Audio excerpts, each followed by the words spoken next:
तो भाई लोगों क्या हाल है। और देखो आप ना अभी तक सुपरमैन को बहुत ही ज्यादा पावरफुल समझते होगे, पर आज मैं आपको सुपरमैन के ऐसे किस्सों के बारे में बताऊंगा जहां पर वो हारा है। सुपरमैन और हारना ये दोनों शब्द एक साथ सूट नहीं कर रहे हैं ना। अरे करेंगे भी कैसे भाई, वो हारा ही कब है मूवीज में। पूरी जस्टिस लीग के लिए तो वो अकेला ही काफी है। सुपरमैन फ्लैश को स्पीड में टक्कर दे सकता है, साइबोर्ग और एक्वामैन को तिनके की तरह उड़ा के फेंक सकता है, वंडर वुमन से सर लड़ाकर उसे रोड में गाड़ सकता है, और मोस्ट इंपोर्टेंट वो बैटमैन का मुंह पकड़कर ये भी चेक कर सकता है कि बैटमैन ने कल रात पालक की सब्जी खाई थी। लेकिन आज हम ये जानेंगे कि सुपरमैन कौन कौन से कैरेक्टर से हार चुका है। सुपरमैन को कॉमिक्स में काफी कैरेक्टर्स डिफीट कर चुके हैं, पर मैंने इस वीडियो में काफी कम कैरेक्टर से इंक्लूड किए हैं, वरना वीडियो काफी लंबी हो जाती। और मैंने खासकर सिर्फ ऐसे कैरेक्टर्स को लिया है जिन्होंने बिना क्रिप्टोनाइट के सुपरमैन को हराया है। इसलिए भाई कमेंट्स में ये मत कहना कि बैटमैन वीडियो में मिसिंग है, बैटमैन ने क्रिप्टोनाइट का यूज किया था इसलिए वो इस वीडियो में नहीं है। तो अब आगे बढ़ते हैं अपने पहले कैरेक्टर की तरफ, हॉकमैन। हॉकमैन शायद अकेला सुपरमैन को ना हरा पाए, क्योंकि यार सुपरमैन बहुत ही ज्यादा पावरफुल है, पर हॉकमैन के पास कुछ जादुई हथियार हैं जिनसे वो सुपरमैन को काफी कड़ी टक्कर दे सकता है। हॉकमैन के विंग्स और वेपन्स नेथ नाम के एक मिस्टीरियस मटेरियल से बने हैं। उसकी गदा क्लॉ ऑफ हॉरस अर्थ के मैग्नेटिक कोर से पावर लेती है। अब एक स्टोरी लाइन है जहां पर हॉकमैन और सुपरमैन आपस में मुक्कालात कर रहे होते हैं। अभी तक तो सब ठीक था, दोनों मस्त आराम से एक दूसरे को हराने की कोशिश कर रहे थे, पर अचानक से हॉकमैन की सटक जाती है और वो अपनी गदा सुपरमैन के चिकने चेहरे पे दे मारता है। उस वक्त हॉकमैन की गदा में एक प्लेनेट जितनी पावर थी, और इसीलिए जब ये गदा सुपरमैन के पड़ती है तब उसे ऐसा लगता है कि किसी ने उसके ऊपर पूरा प्लेनेट दे मारा हो, जिस वजह से उसके मुंह से खून निकल आता है और वो बुरी तरह से जमीन पे गिर के चारों खाने चित हो गया। अपना हॉकमैन भी काफी पावरफुल है, बट अगर गलती से भी सुपरमैन से लड़ते हुए उसके हाथ में से वो गदा निकल गई तब हॉकमैन का क्या होगा ये तो भाई ऊपर वाला ही जाने।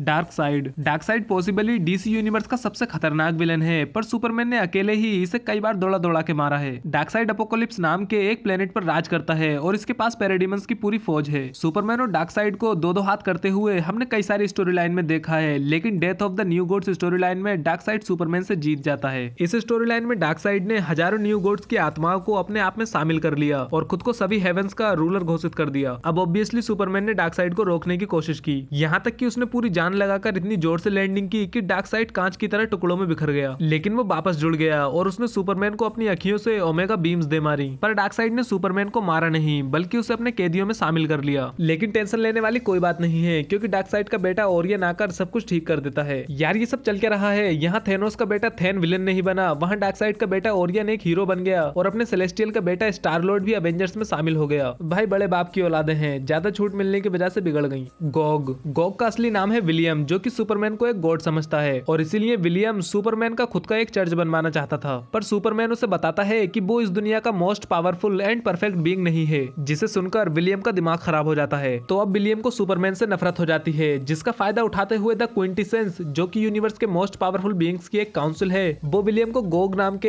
एक एंशिएंट गॉड की पावर्स देती है ताकि वो सुपरमैन का काम तमाम कर सके। अब गोग को सुपरमैन की तो सारी पावर्स मिलती ही हैं, साथ ही अपने आप को हील कर सकता है, एनर्जी बीम्स छोड़ सकता है और अपना साइज भी बढ़ा सकता है। इन्हीं पावर्स के चलते इसने सुपरमैन से फाइट की और गोग ने सुपरमैन को पटक पटक कर ही मार दिया। अब वो विलन ही क्या जिसका इतने से दिल भर जाए। इसके बाद गोग टाइम ट्रेवल करके एक दिन पीछे गया और वहां जाकर सुपरमैन को मारा, फिर एक दिन पीछे गया और फिर सुपरमैन को मारा, फिर एक दिन पीछे गया और फिर सुपरमैन को मारा, और वो ऐसा ही करता रहा। पर जल्द ही सुपरमैन, बैटमैन और वंडर वुमन ने हाइपर टाइम को नेविगेट करना सीख लिया और गोग को अपनी बंदी बना लिया। बंदी का मतलब है कैद करना। शज़ाम, वैसे तो ये सिर्फ एक बच्चा है, पर जब ये शज़ाम बोलता है तब इसके सामने बड़े बड़े नहीं टिक पाते। सुपरमैन और शज़ाम ने एक दूसरे से लोहा लिया था 40 रुपए किलो। अरे ये कौन लिख देता है स्क्रिप्ट में। एनीवेज, सुपरमैन और शज़ाम ने एक दूसरे से लोहा लिया था किंगडम कम स्टोरी लाइन में। इस बैटल में सुपरमैन से लड़ते हुए शज़ाम बार बार खुद को अपने इंसानी रूप बिली और शज़ाम में बदल रहा था। ऐसे वो सुपरमैन को बहुत सारी लाइटनिंग बोल्ट से हिट करता जा रहा था, और उसने ऐसा तब तक किया जब तक कि उसने लिटरली ही सुपरमैन के कान और नाक से खून नहीं निकाल दिया। सुपरमैन अधमरी हालत में पड़ा था, पर बिली उस पर लाइटनिंग बोल्ट्स गिराया जा रहा था। लेकिन एक बार जब शज़ाम अपनी ह्यूमन फॉर्म में आता है तब वैसे ही सुपरमैन शज़ाम बोलने से पहले ही बिली का मुंह दबा लेता है, लेकिन सुपरमैन फिर भी बिली को नहीं मारता।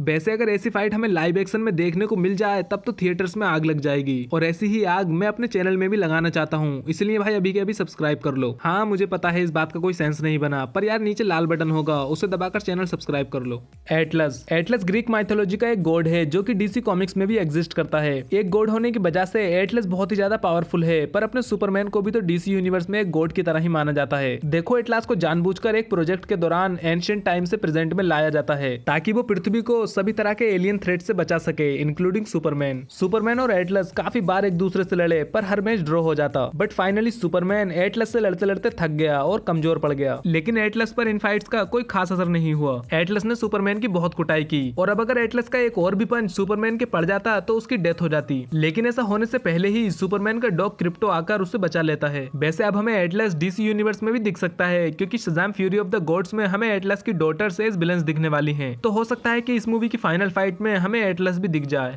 वंडर वुमन मूवी में ना सही पर कॉमिक्स में वंडर वुमन भी सुपरमैन को धो चुकी है। अब ऐसा होना पॉसिबल भी है क्योंकि भाई wonder woman one of the most powerful DC character है और एक ट्रेंड वॉरियर भी। सुपरमैन और वंडर वुमन की फाइट कुछ ऐसे शुरू होती है कि मैक्सवेल लॉर्ड, हाँ वही जो वंडर वुमन 2 में दिखा था, वो सुपरमैन को ब्रेन वॉश कर देता है कि वंडर वुमन ही डूम्सडे है और उसी ने ही लुइस लेन को मारा है, जिसे सुनकर सुपरमैन बहुत ही गुस्से में आ जाता है और वंडर वुमन को मारने लगता है। मतलब सुपरमैन को इसमें और इसमें कोई फर्क नहीं दिखा। अरे कोई इसे इसका चश्मा पहनाओ यार। तो शुरुआत में वंडर वुमन सुपरमैन पर हमला नहीं करती है क्योंकि वो समझ नहीं पाती कि आखिर चल क्या रहा है, पर जब उसे ये रियलाइज होता है कि सुपरमैन अब उसे मारे बिना नहीं रुकने वाला, तब वो भी सुपरमैन से फाइट करना शुरू कर देती है और मजबूरी में उसे अपना मैजिकल टियारा यूज करना पड़ता है। और टियारा वही चीज है जो वो अपने बालों में पहनती है। जब वो अपना टियारा थ्रो करती है तब सुपरमैन की गर्दन कट जाती है, मतलब गर्दन कट के अलग नहीं होती, उसका गला कट जाता है और काफी खून निकलने लगता है। हालांकि सुपरमैन मरता तो नहीं है, पर अगर वंडर वुमन चाहती तो उस वक्त वो सुपरमैन को आसानी से मार सकती थी। डूम्सडे